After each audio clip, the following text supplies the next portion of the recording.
Hello my dear students, आप लोगों के स्वास्थ्य की कामना करते हुए हिंदी की इस क्लास में मैं आपका स्वागत करती हूँ। हम लोग अभी जस्ट जो पीछे कहानी निपटा चुके हैं वो थी जमीन से हटकर हेतु भारद्वाज की। आज हम एक नया चैप्टर शुरू करेंगे, नई कहानी शुरू करेंगे और उस कहानी का नाम है फांसी, मणि मधुकर द्वारा रचित।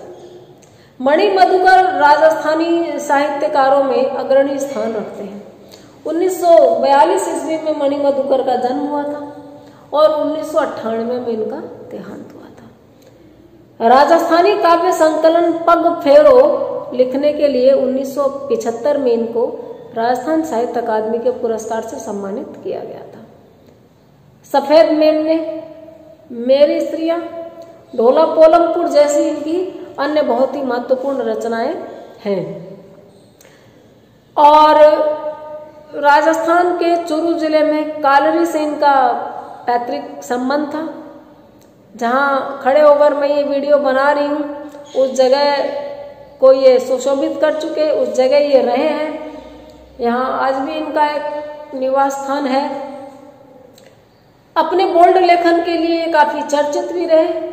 महिलाओं से इनके दोस्ताना संबंधों के लिए भी चर्चित रहे, लेकिन उससे ज्यादा चर्चित ही अपने नाट्य कर्म के लिए रहे। नाट्य कृतियां इनकी उल्लेखनीय रही। आज हम बात करते हैं इनकी कहानी फांसी की। आकार में ये कहानी बहुत बड़ी नहीं है, लेकिन इस कहानी का जो कंटेंट है, जो मूल विषय है, वो बहुत मर्मस्पर्शी है और बहुत आम है। ऐसा नहीं है कि बहुत टिपिकल कोई चीज उठाई और हमारे समझ से ऊपर की चीज हो। एक परिवार में एक पति पत्नी है, पति पत्नी के बीच में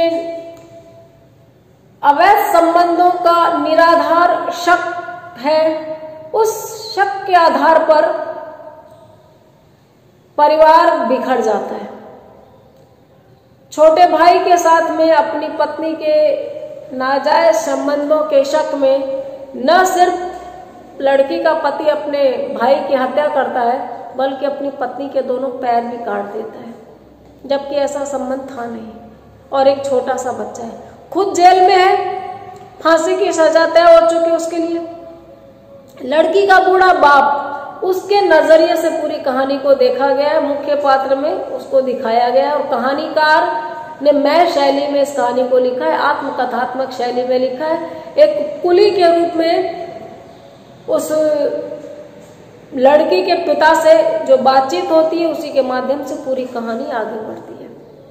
कहानी के साथ साथ भारतीय परिवारों की बनावट, रूढ़िगत ढांचा, पति पत्नी के बीच में दाम्पत्य संबंधों में आने वाली तीखी दरार, खिंचाव, शक, उससे बिखर जाने वाले परिवार की मर्म व्यथा का चित्रण इसमें हुआ है। इसके साथ ही खेती किसानी करने वाले लोगों के लिए खेती का क्या मायने है, कोर्ट कचहरी के लिए आम आदमी का क्या नजरिया है, यह सब इस कहानी में व्यक्त हुआ है। तो हम शुरू करते हैं आज अपनी इस कहानी को। ठंड बहुत तेज थी। उसने कंबल की गुमटी में से चेहरा बाहर निकाला तो दांत भींच गए। जो सबसे मुख्य पात्र है वो एक कुली है। वह बीकानेर के रेलवे स्टेशन पर अपने आप को कंबल में सकोड़े बैठा है और बहुत तेज सर्दी है। उस ठंड में वो अपनी कंबल को जो कोठरी सी बना के बैठा, उस कंबल में से मुंह निकालता है तो इतनी तेज हवा आती है कि उसके दांत कप-कपा गए, कट गए। कप-कपी की एक लहर तन में दौड़ गई, उसके पूरे शरीर में एक सिरन दौड़ गई। वह पांव सिकोड़कर दीवार से टिक गया। वापस पांव पेट की तरफ सिकोड़े, दीवार के सारे जमीन पे बैठा था, टिक गया। फिर आंखों को पूरी तरह खोलने की कोशिश करता हुआ सामने देखने लगा। रात बहुत बाकी थी, यानी ये मिडनाइट का दृश्य है। जैसे 3-4 बजे हो तो सर्दियों में सुबह भी 7 बजे के पहले नहीं होती, तो रात बहुत बाकी थी। गर्मी में 5 बजे उजाला हो जाता है। वो देखने की कोशिश करता है कि क्या टाइम आ गया होगा, क्या बजा होगा। तो रात अभी उसको लगता है अंधेरे को देख कर के भी बाकी है। करीब 100-125 गठरियां प्लेटफॉर्म पर डूबकी हुई थी। 100-125 गठरियां प्लेटफॉर्म पर डूबकी हुई थी। भाषा देखिए, साहित्यकार आम बातों को भी बड़े विशेष लहजे में कहने का अभ्यास होता है या निपुण होता है। सर्दी का टाइम है, जमीन पर एक पतली चादर डाले ऊपर कुछ ओढ़ करके लोग सोते हैं। तो कैसे अपने को सिकोड़ लेते हैं, पेट को की तरफ घुटनों को पेट में मोड़ लेते हैं, तो दूर से देखने में गठरी जैसी लगती है। तो 100-150 गठरियों का मतलब जमीन पे 100-150 यात्री सो रहे थे जिनके पास वेटिंग रूम की सुविधा नहीं थी। सर्द हवा का कोई तीखा वार होता तो कुछ गठरियों में से आह ऊह की आवाजें निकलती और धीरे धीरे यह कुनमुनाहट नींद से भारी सांसों के पार डूब जाती। बहुत तेज अगर ठंडी हवा चलती तो एक बार कोई आह ऊह ऐसे करके वापस अपनी चादर में अपने को सिकोड़ लेता और नींद के आगोश में डूब जाता। यानी सर्दी से तो लोगों की थोड़ी सी नींद खुलती, लेकिन थकान, काम के बोझ और कोई सुविधा नहीं होने से इन लोगों को उसके बाद फिर से नींद आ जाती थी। गाड़ी आने में अभी देर है। उसने टिकट खिड़की को बंद देखकर अनुमान लगाया। जो बुकिंग विंडो, टिकट विंडो होती है वो बंद है, तो इसको लग रहा है कि गाड़ी आने में टाइम है।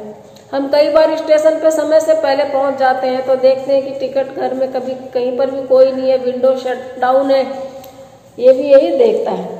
वह सोना चाहता था पर शरीर इतनी बेरहमी से टूट रहा था कि पलकें भींच कर घुटनों से माथा जोड़ लेने के सिवा उसके पास कोई चारा नहीं था। उसको सोने का मन था, वो चाहता था कि वो सो जाए, लेकिन उसके शरीर में बहुत दर्द था। इतना दर्द था कि वो बेरहमी से उसका शरीर टूट रहा था और उसने कोशिश की, पलकों को भींच कर घुटनों में माथा जोड़ लिया। इसके अलावा उसके पास कोई रास्ता भी नहीं था।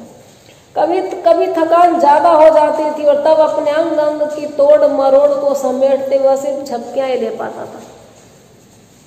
आमतौर पर मैंने बहुत लोगों को कहते सुना है कि काम नहीं करने से नींद नहीं आती, शरीर नहीं थकता इसलिए नींद नहीं आती, आपने सिर्फ पढ़ाई करी, फिजिकल वर्क नहीं किया इसलिए नींद नहीं आती। जबकि मेरा अपना अनुभव है कि बहुत ज्यादा थकने से भी कई बार नींद नहीं आती। बहुत अधिक मानसिक काम करने से या बहुत अधिक शारीरिक काम के बाद भी जरूरी नहीं कि आपको टूट कर नींद आ ही जाए। आप करवट बदलते रह सकते हैं। शरीर इतना विक्षिप्त प्राय हो जाता है, इतना थकान से टूट जाता है कि वो नींद से भी एक लयात्मकता नहीं जोड़ पाता, नींद से वो लय नहीं बना पाता। तो ये हालत इसकी हो रही है, ये सो नहीं पा रहा है। कभी कभी ज्यादा थकान हो जाती और तब अपने अंग अंग को तोड़ मरोड़ को समेटते हुए बस झपकियां ही ले पाता था। बहुत थकान हो जाती तो वो कभी करते हुए अपने आप को बिल्कुल ऐसे अंगड़ाई लेते हुए जैसे तैसे बस अपनी थकान मिटाने की कोशिश के ही उपक्रम में लगा रहता था। कोशिश करता कि थोड़ी हल्की सी झपकी आ जाए। हर झपकी के बाद उसके भीतर का खालीपन अधिक असह्य उठता था। जो बहुत संवेदनशील लोग होते हैं, जो बहुत चिंतन मनन करते हैं, जो बहुत सोचते हैं, उनको और ज़्यादा एकांत का एहसास होने लगता है, खालीपन का एहसास होने लगता है। यही इस कहानी में इस नायक के साथ हो रहा है कि ये जितना ज़्यादा सोने की कोशिश करता है उतनी ही ज़्यादा इसकी स्थिति बिगड़ती जाती है। नहीं सो पाता, दर्द और खालीपन, अकेलापन इसको भर लेता है। हड़मान किसी ने नाम लेकर उसे पुकारा। हनुमान नाम होता है ना, तो भी राजस्थान में लोग उसको हड़मान बोलते हैं। एक टोन होती है हर जगह बात करने की। बिहार में जैसे विश्वेश्वर नाम है तो उसको विशेषर बोलेंगे। यात्रा को य को ज में बदल के पहले जात्रा और फिर जतरा। हमार जतरा बिगड़ गए, मेरी यात्रा ही बिगड़ गई, मेरा मुहूर्त खराब हो गया।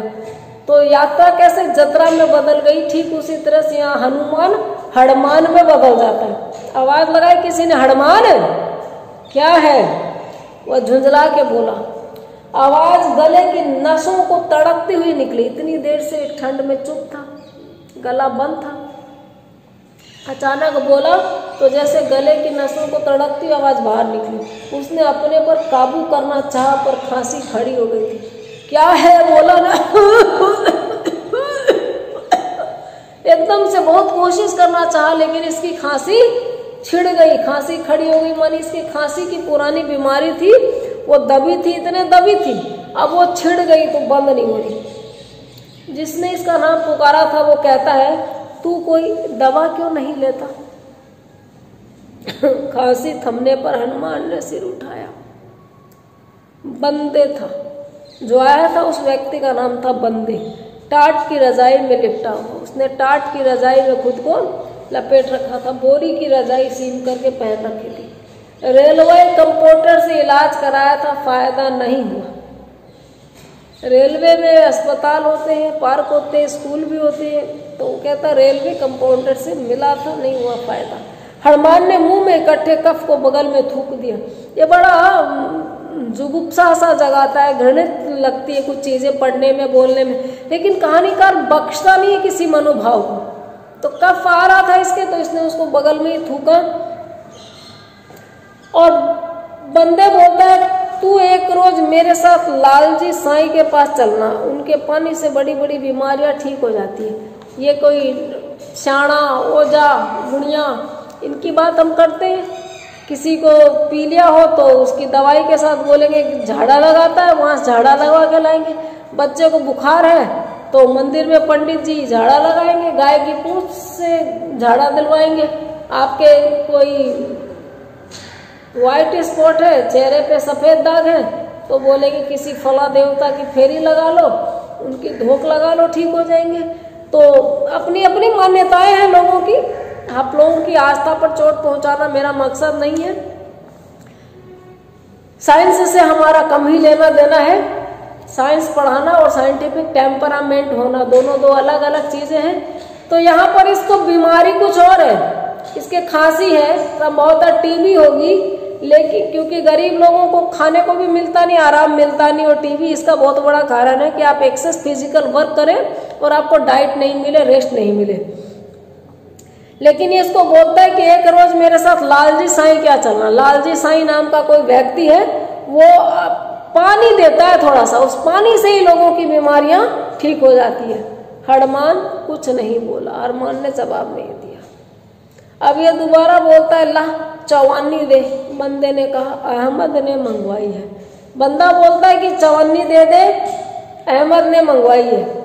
अहमद कौन है? अहमद थानेदार और गेट बाबू का आदमी है।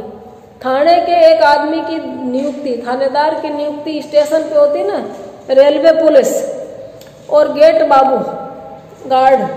अगर कोई कुली एक वक्त में 3 से ज्यादा मुसाफिर निपटाता है तो वह उनसे चवन्नी वसूल लेता था। अगर एक कुली ने 3 आदमी निपटाए, 3 आदमियों का बोझा ढोया, तो वो एक चवन्नी उनसे वसूल लेता था। यह उसकी बंधी बंधाई बंदी थी। यानी वजन ढोए कुली, शरीर तोड़े कुली, इसमें इनकी हत्ता वसूली करेंगे रेलवे पुलिस वाले लोग और गार्ड वाले लोग। हनुमान ने कमीज के नीचे पहनी हुई बंडी के जेब में हाथ डाला, अंगुलियों से कुछ टटोला, फिर धीरे से बोला, अभी चिल्लर है नहीं, सुबह दे दूंगा। तो अपनी पॉकेट में देखा, ढूंढा, एक चवन्नी नहीं दिखी, बोला अभी नहीं है खुले पैसे, सुबह दे दूंगा। याद रख के दे देना, भूल गया तो गेट बाबू नंबर छीन लेंगे। कुलियों के पास स्पेशल नंबर होते हैं, इनके परमिट होता है, लाइसेंस। कहता है याद से दे देना, भूल गया तो गेट बाबू जो है नंबर छीन लेंगे। आहो, भूलूंगा नहीं। ठीक है, नहीं भूलूंगा। आज हम लोग इस कहानी को इतना करेंगे, आगे क्या हुआ ये हम अगले वीडियो में देखेंगे। आप लोग इस कहानी से जुड़िए, इसको पढ़िए, सुनिए। हम लोग फिर मिलते हैं, तब तक अपना ख्याल रखिए।